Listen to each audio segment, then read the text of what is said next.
एक छोटे से गांव रामपुर में अर्जुन नाम का एक मेहनती युवक रहता था। उसके पिता का कई साल पहले देहांत हो चुका था। घर में उसकी बूढ़ी माँ सीता और छोटी बहन रानी थी।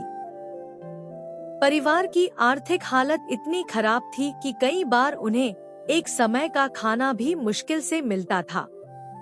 अर्जुन रोज सुबह खेतों में मजदूरी ढूंढने निकलता, लेकिन हर दिन काम मिलना जरूरी नहीं था। जिस दिन काम नहीं मिलता, उस दिन घर में चूल्हा भी नहीं जलता। एक शाम अर्जुन उदास बैठा था। तभी उसकी माँ बोली, बेटा, अगर मजदूरी से घर नहीं चल रहा तो कोई छोटा सा काम शुरू कर ले। अर्जुन ने गहरी सांस ली और कहा, काम तो करना चाहता हूँ, लेकिन पैसे कहाँ हैं? एक दिन गांव के स्कूल के सामने से गुजरते हुए उसने देखा कि बच्चे शहर से आए एक ठेले वाले के मोमोज बड़े चाव से खा रहे हैं। अगले दिन वह उसी ठेले वाले से मिला और बोला, भैया, क्या आप मुझे मोमोज बनाना सिखा देंगे? ठेले वाला पहले तो हंसा, लेकिन अर्जुन की सच्चाई देखकर मान गया। अगले 3 दिन अर्जुन ने बिना किसी लालच के उसके साथ काम किया और मोमोज बनाना सीख लिया। घर लौटकर उसने माँ से कहा, माँ, मैं भी मोमोज बेचूंगा। माँ ने अपनी पुरानी चांदी की पायल निकालते हुए कहा, बेटा, इसे बेच दे। इससे जो पैसे मिले उसी से अपना काम शुरू कर। नहीं माँ, ये आपकी आखिरी निशानी है।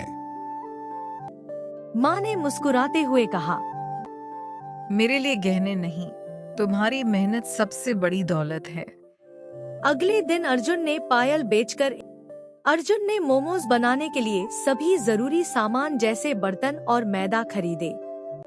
बाकी बचे पैसों से मोमोज का एक ठेला भी खरीदा, जिसका नाम रखा अर्जुन मोमोज सेंटर। स्वाद भी, ईमानदारी भी। पहले दिन सुबह से शाम हो गई, लेकिन एक भी ग्राहक नहीं आया। गांव वाले हंसने लगे। अरे, गांव में कौन मोमोज खाएगा? 2 दिन में ठेला बंद हो जाएगा। अर्जुन का मन टूटने लगा, लेकिन माँ ने उसका हौसला बढ़ाया। बेटा, मेहनत कभी खाली नहीं जाती, बस धैर्य रख। दूसरे दिन उसने कुछ बच्चों को मुफ्त में मोमोज चखाए। बच्चों को स्वाद इतना पसंद आया कि अगले ही दिन वे अपने दोस्तों और परिवार वालों को भी साथ लेकर आए। धीरे धीरे अर्जुन के ठेले पर भीड़ बढ़ने लगी। पहली बार शाम को उसकी जेब में 500 रुपए थे। घर पहुंचकर उसने पैसे माँ के हाथ में रखे और बोला, माँ, आज हमारी मेहनत की पहली कमाई है। माँ की आंखों से खुशी के आंसू बह निकले। अर्जुन के मोमोज अब पूरे गांव में मशहूर हो चुके थे। सुबह स्कूल के बच्चे, दोपहर में खेतों से लौटते किसान और शाम को बाजार आने वाले लोग उसके ठेले पर लाइन लगाकर खड़े रहते। हर ग्राहक एक ही बात कहता, अर्जुन, तुम्हारे मोमोज का स्वाद तो शहर से भी अच्छा है।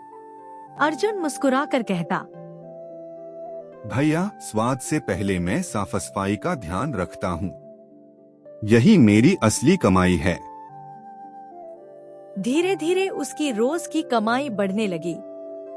घर में पहली बार कई महीनों बाद राशन पूरा भर गया। उसकी छोटी बहन रानी की स्कूल की फीस भी जमा हो गई। माँ सीता भगवान के सामने दीपक जलाकर बोली, हे भगवान, मेरे बेटे की मेहनत पर हमेशा अपनी कृपा बनाए रखना। लेकिन अर्जुन को नहीं पता था कि गांव का सबसे अमीर ढाबा मालिक धर्मपाल उसकी बढ़ती लोकप्रियता से जलने लगा था। उसने मन ही मन फैसला कर लिया, या तो अर्जुन का ठेला बंद होगा या फिर मेरा ढाबा। जब तक अर्जुन का ठेला चलता रहेगा, मेरे ढाबे पर कोई नहीं आएगा। कुछ ऐसा करो कि लोग उससे नफरत करने लगें। मालिक, आप बस देखते जाइए कि मैं किस तरह अर्जुन का जीना मुश्किल करता हूँ। अगली सुबह अर्जुन रोज की तरह सब्जियां खरीदने मंडी गया। उसी समय कालू चुपके से उसके ठेले के पास पहुंचा। उसने मोमोज की चटनी में गंदा पानी मिला दिया और बिना किसी को बताए वहां से भाग गया। थोड़ी देर बाद ग्राहक आने लगे। कुछ लोगों ने मोमोज खाए। शाम तक 2-3 लोगों की तबीयत खराब हो गई। पूरा गांव अर्जुन के ठेले पर इकट्ठा हो गया। एक आदमी गुस्से से चिल्लाया, यही मोमोज खाकर मेरे बेटे की तबीयत खराब हुई है। इतना भरोसा किया और इसने गंदा खाना खिलाया। नहीं, मैंने कुछ भी गलत नहीं किया।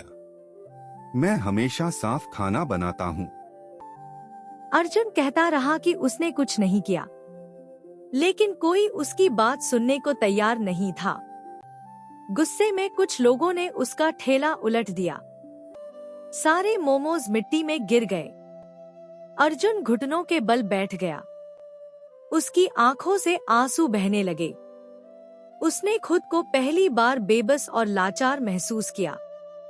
रात को अर्जुन बिना कुछ बोले घर पर उदास बैठा हुआ था। उसकी माँ ने यह देखा।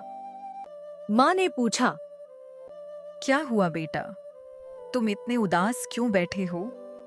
माँ के इतना पूछते ही अर्जुन रो पड़ा। उसने सारी बात बता दी।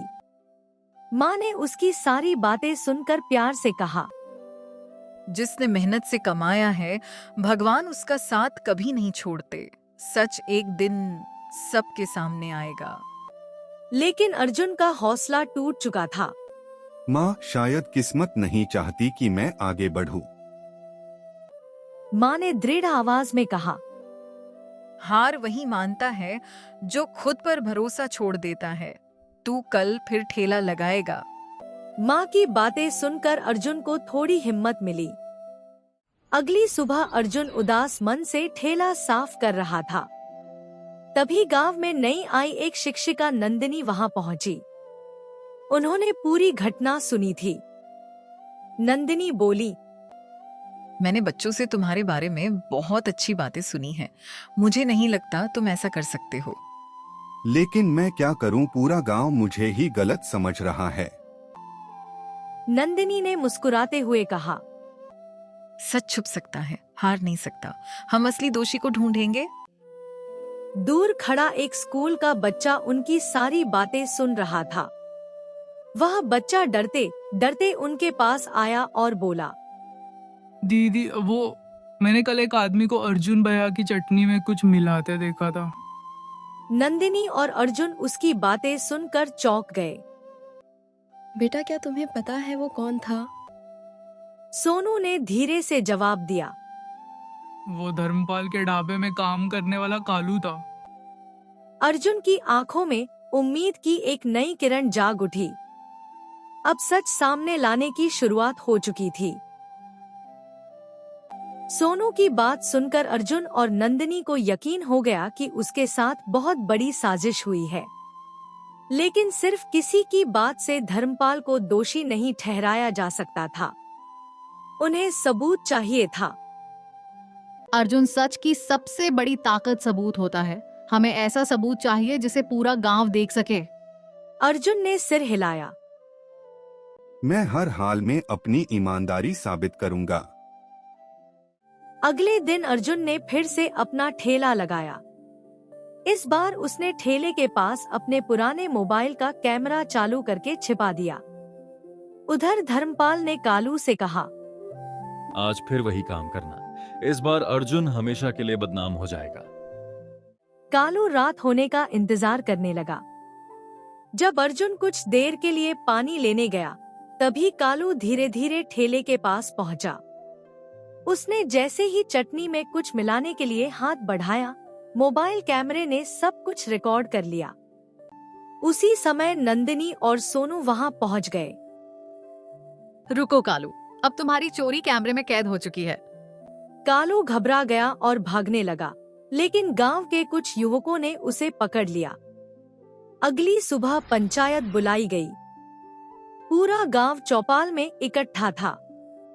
सरपंच ने कहा, कालू पर यह इल्जाम लगाया गया है कि उसी ने अर्जुन के मोमोज में कुछ ऐसा मिलाया था जिसे खाकर गांव के लोग बीमार पड़ गया। अगर किसी के पास सबूत है तो सामने लाए। नंदिनी ने मोबाइल सबके सामने चलाया। वीडियो में साफ दिखाई दे रहा था कि कालू चुपके से अर्जुन की चटनी में गंदा पानी मिला रहा है। पूरा गांव हैरान रह गया। लोग आपस में बातें करने लगे। अरे, अर्जुन तो बेगुनाह था। हमने बिना सच जाने उसे कितना अपमानित किया। सरपंच ने कालू से पूछा, सच सच बता, किसके कहने पर ये सब किया? अगर नहीं बताया तो मैं तुझे इस गांव से बाहर कर दूंगा। डर के मारे कालू रो पड़ा। मुझे माफ कर दीजिए, ये सब धर्मपाल मालिक के कहने पर किया था। उन्होंने पैसे देकर अर्जुन को बदनाम करने के लिए कहा था। यह सुनते ही पूरे गांव का गुस्सा धर्मपाल पर फूट पड़ा। उस धर्मपाल की इतनी हिम्मत, उसकी वजह से हमने एक निर्दोष को सजा दी। उसको अब हम छोड़ेंगे नहीं। धर्मपाल को पंचायत के सामने बुलाया गया। वह पहले तो झूठ बोलता रहा, लेकिन वीडियो और कालू की गवाही के सामने उसकी एक न चली। सरपंच ने कड़े शब्दों में कहा, जिसने मेहनत करने वाले इंसान को बदनाम करने की कोशिश की, वह पूरे गांव से माफी मांगेगा। धर्मपाल शर्म से सिर झुकाकर अर्जुन के सामने आ गया। अर्जुन, मुझे माफ कर दो। लालच ने मेरी आंखों पर पर्दा डाल दिया था। अब मैं कभी भी ऐसी गलती नहीं करूंगा। अर्जुन कुछ पल चुप रहा, फिर बोला, गलती मान लेना भी हिम्मत की बात है। मैं आपको माफ करता हूँ, लेकिन वादा कीजिए कि आगे से किसी मेहनती इंसान का नुकसान नहीं करेंगे। धर्मपाल ने हाथ जोड़कर कहा, मैं वादा करता हूँ, मैं कभी भी किसी को भी परेशान नहीं करूंगा। पूरा गांव तालियों से गूंज उठा। अब अर्जुन के ठेले पर पहले से भी ज्यादा भीड़ आने लगी। लोग दूर दूर के गांवों से उसके मोमोज खाने आने लगे। अब उसके छोटे से ठेले की चर्चा पूरे जिले में होने लगी।